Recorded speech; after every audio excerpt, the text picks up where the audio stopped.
Today we are going to learn about a lesson which name is a letter to God. આજે આપણે એક એવા પાઠ વિશે ભણવા જઈ રહ્યા છે જેનું નામ છે ભગવાનને પત્ર. સરસ મજાની એક વાર્તા છે. એક લેન્ચો નામનો વ્યક્તિ જે પહાડીઓની વચ્ચે રહેતો હતો. એની આખી પહાડીઓની વચ્ચે એક નાનકડી ટેકરી ઉપર એક નાનકડું ઘર હતું. Flowers or you can say the corn field એક મકાઈના ખેતરોથી ઘેરાયેલું રહેતું હતું. આ વખતે તેને ફક્ત જરૂરત હતી તો એક વરસાદની, જેના કારણે એ આખું ખેતર ફરી લીલુંછમ થઈ જતું હતું. એક બપોરની વેળાએ લેન્ચો એની પત્નીને કહે છે કે આ વખતે બીજું કંઈ નથી જોઈતું, પણ આપણને ફક્ત જોઈએ છે તો થોડો ઘણો વરસાદ. એની પત્ની એ વખતે બનાવતી હતી, બપોરનું જમવાનું બનાવતી હતી. એ વખતે કહે છે કે યસ, ભગવાનની ઈચ્છા હશે તો ચોક્કસથી આ વખતે આપણને વરસાદ મળશે જ.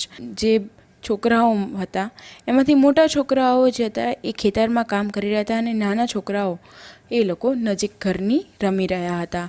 અને બધાને એની માતા બોલાવે છે જમવા માટે. પણ જ્યારે જમવાનું થાય છે ત્યારે અચાનક જ લેન્ચો એવું પ્રિડિક્ટ કરે છે અથવા અનુમાન લગાવે છે કે કદાચ હવે વરસાદ તો ચાલુ થશે. અને એણે નોર્થ ઇસ્ટ સાઈડ જોવાનું સ્ટાર્ટ કરે છે અને જોવે છે તો માઉન્ટેન્સ આજુબાજુ વાદળાઓથી ઘેરાયેલા હોય છે. અને જોવે છે કે એકદમ ઠંડી હવા અને ત્યાં આગળ આવી રહી છે. અને the man went out of for no reason and then having pleasure of feeling the rain on his body. અને માણસ જ્યારે જાય છે ઘરની બહાર અને એને અનુભવ થાય છે વરસાદનો અને એ જોવે છે કે હા, કે એના વરસાદ પડી રહ્યો છે.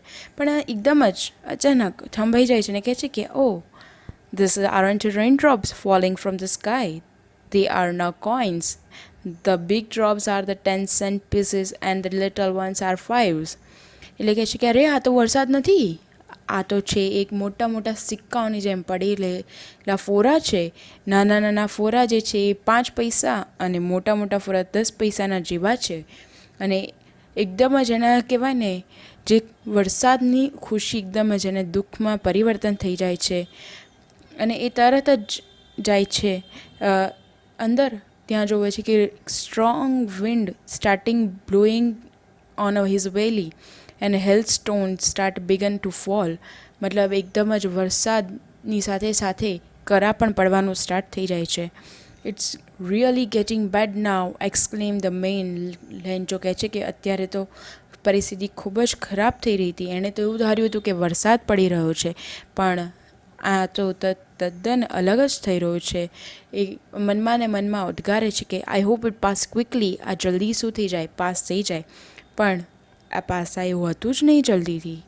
Rain started to be in a hour. 1 કલાક સુધી એ ત્યાં વરસાદ પડ્યો. And the garden hill side a corn field on a wall valley. The field was a white as covered with the salt. એટલે એની આજુબાજુની ટેકરીઓ, આખું ખેતર અને એનું ઘર બધું જ એ રીતે કવર થઈ જાય છે કરાઓથી, જાણે આખા રસ્તાઓ, વેલી, માઉન્ટેન્સ ઉપર જાણે મીઠું પથરાયેલું હોય. Not a leaf remained on a trees. એક ઝાડનું પાંદડું પણ નથી રહ્યું હતું. The corn was totally destroyed. જે મકાઈ હોય છે એ પણ તદ્દન રીતે ખરાબ થઈ ચૂકેલી હોય છે. The flower was gone from the plants and Lencho's soul was a filled with the sadness. થાય તો ખેતર બરાબર છે, બરબાદ તો થવાનું જ છે. અને એના જ કારણે લેન્ચો જે વરસાદની રાહ જોઈ રહ્યો હતો એનું દિલ તૂટી જાય છે અને એનું એ સેડનેસમાં સરી વળે છે. When the storm has passed and he stood at the middle of the field and said to his son, a plague of locusts would have left more than this. The hell was left nothing this year. We will have no corn. એટલે એવું કહે છે કે ઘણી વખત કે જ્યારે તીડનું કે પ્લેગ આવે છે બરાબર ત્યારે, અથવા તીડ જે એક લોક્ટસ નામથી ઓળખાય છે, એક જીવડું, એ જ્યારે ખેતરોમાં ફરી વળે છે ત્યારે એ પાંદડાને નુકસાન પહોંચાડે છે, પાકને નુકસાન પહોંચાડે છે. તેનાથી પણ વધારે નુકસાન આ હિલ સ્ટ્રોમ, જે કરાવાળું જે તોફાન આવ્યું, એણે આપણા પાકને પહોંચાડ્યું છે. અને એના છોકરાને કહે છે કે આ વખતે આપણને સહેજ પણ મકાઈનો પાક મળવાનો નથી. That night was a sorrowful one. એ રાત્રે ખૂબ જ દુઃખદ ભરેલી હતી. All over work for nothing. There no one who can help us. We will go hungry this year, said by the rancho. Rancho કહે છે કે આ વખતનું જે વર્ષ છે આપણા માટે સાવ કોરું જવાનું છે.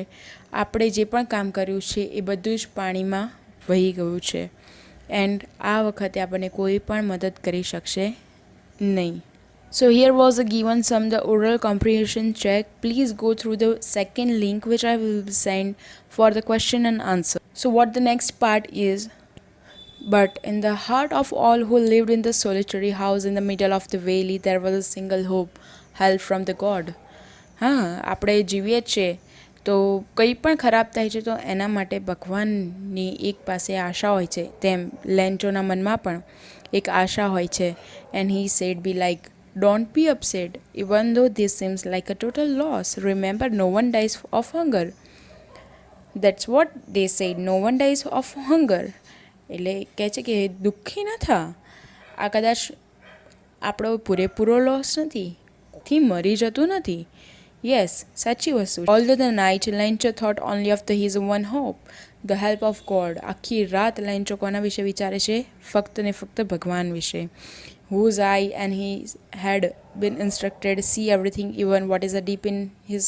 Lencho was an ox of a man working like an animal in the fields, but still he knew how to write.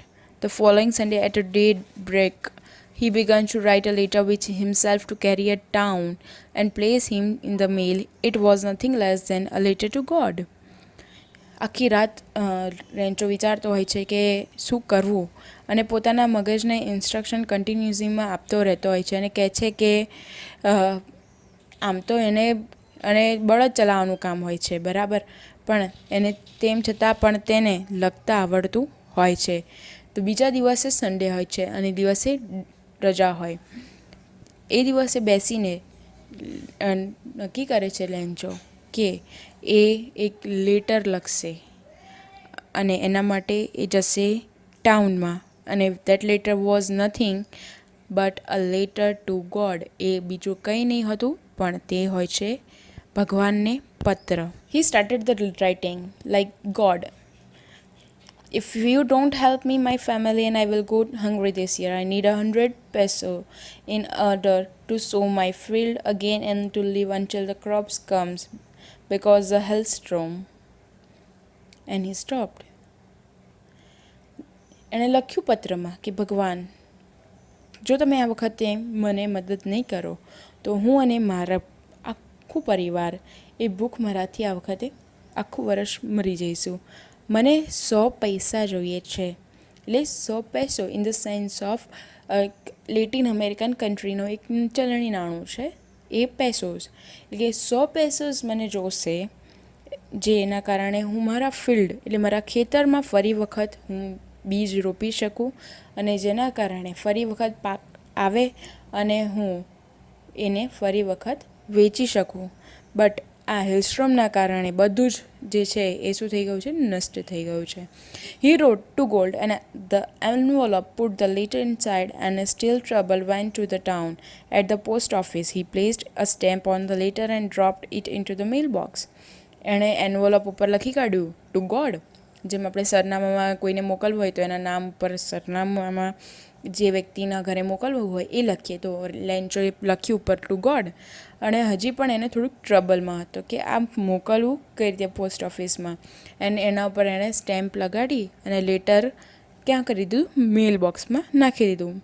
One of the employees, who was a postman and also helped at the post office, went to his boss, laughing heartily, and showed him the letter to God. Never in his career as a postman had he known that the address.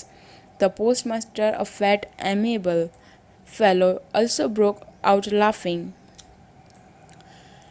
એક ત્યાંનો જે કામ કરનાર વ્યક્તિ હોય છે, જે postman પણ હોય છે ને પોસ્ટ ઓફિસના ઘણા બધા નાના મોટા કામ પણ કરી લેતો હોય છે, એકદમ હસતા હસતા પેટ પકડીને હસતા હસતા એના બોસ પાસે જાય છે અને કહે છે કે આ લેટર ગોડને છે.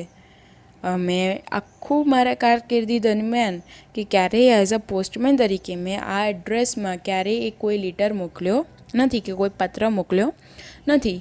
તો પોસ્ટમેન એકદમ જાડો એકદમ ફ્રેન્ડલી મિજાજનો, એકદમ કહેવાય ને ખુશ મિજાજી અને એવો વ્યક્તિ હતો. એકદમ હસવા લાગ્યો.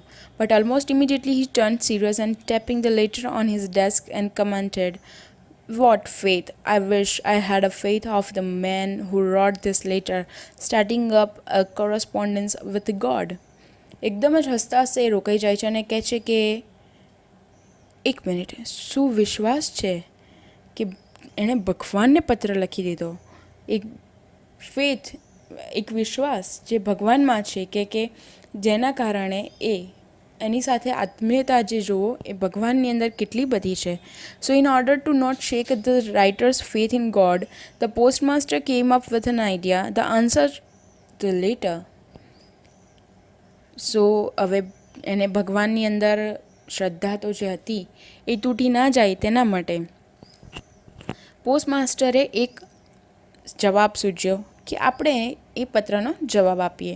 But when he open it, it was evident that to answer it he needed something more than goodwill, ink and paper. But he stuck to the resolution. He ask for money from his employees. He himself gave a part of his salary, and several friends of his were obliged to give him something for an act of charity. સો બધાએ હવે, અને એવું નહોતું કે ફક્ત જવાબ આપવા માટે એક ઇંક અને પેપરની જરૂરત હતી, but as an answer they need some money. તેમને પૈસાની પણ જરૂરત હતી. As he ask 100 પેસો. હવે એના માટે પોસ્ટમાસ્ટરે પોતાના જે સેલરી હતી એમાંથી થોડો ભાગ આપ્યો અને બીજા જે એના કામ કરનાર એની સાથીદાર હતા એમને પણ પૈસા આપવાનું કીધું as an act of charity, એટલે કે ફાળો આપવાની એક વૃત્તિથી. It was impossible for him to gather together the 100 peso, so he was able to send the farmer only a little more than half. એટલે આમ તો એના માટે આટલું બધું ભેગા કરીને પૈસા મોકલવા બહુ જ અઘરા હતા. 100 peso, that was more for him as his salary was no more. So he was able to send farmer only a little more than half. એટલે મતલબ અડધા કરતાં પણ થોડુંક વધારે એણે આપવાનું વિચાર્યું. He put the money in an envelope addressed to Lencho and with it a letter containing only a single word as a signature, God. એણે પૈસા મૂક્યા અંદર એન્વેલપમાં, એડ્રેસમાં, અને એણે એમાં ખાલી બીજું કશું જ લખ્યા વગર પત્રની અંદર નીચે ખાલી ફક્ત લખી દીધું God. The following Sunday, Lencho came a bit earlier than usual to ask if there was a letter for him. એમને ખાલી બીજું કશું કામ હતું નહીં, તેથી લેન્ચો ગયો પોસ્ટ ઓફિસ અને પૂછ્યું કે શું તમારે ત્યાં આગળ કોઈ મારા નામનો પત્ર આવ્યો છે ખરો? It was a postman himself who handed the letter to him, and while the postmaster, experiencing the contentment of the man who has performed a good deed, looked on from his office.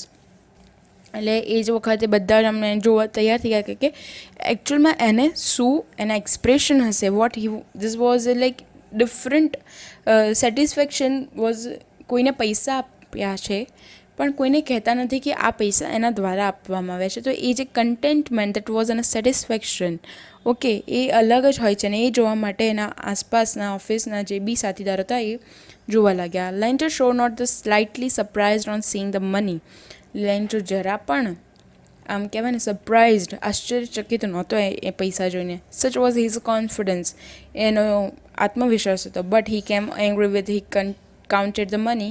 God could not have made a mistake, nor could he have denied the Lencho what he had requested. ભગવાન કદાચ ભૂલ તો ના કરે, બરાબર, અને ના તો એ લેન્ચોએ જે માંગ્યું છે એના વિશે ના પાડે. Immediately Lencho went up to the window to ask for paper and ink.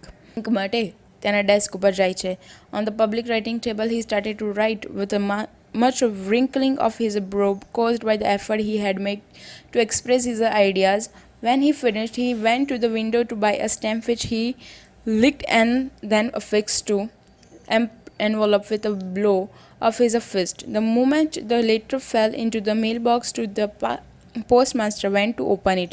It said, "God, of the money that I asked for, only 70 pesos reached me. Send me the rest since I need it very much. But don't send it to me through the mail because the post office employees are the bunch of crooks." Lencho.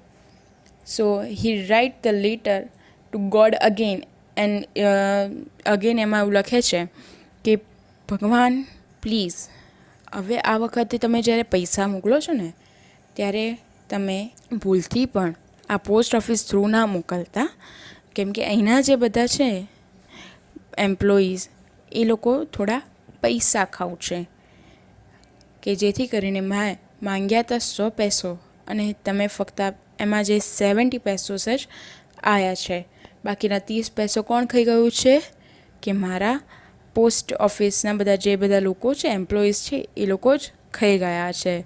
And this is how he write a letter to the God again. So we will see the lesson oral comprehension check in the next video. Thank you.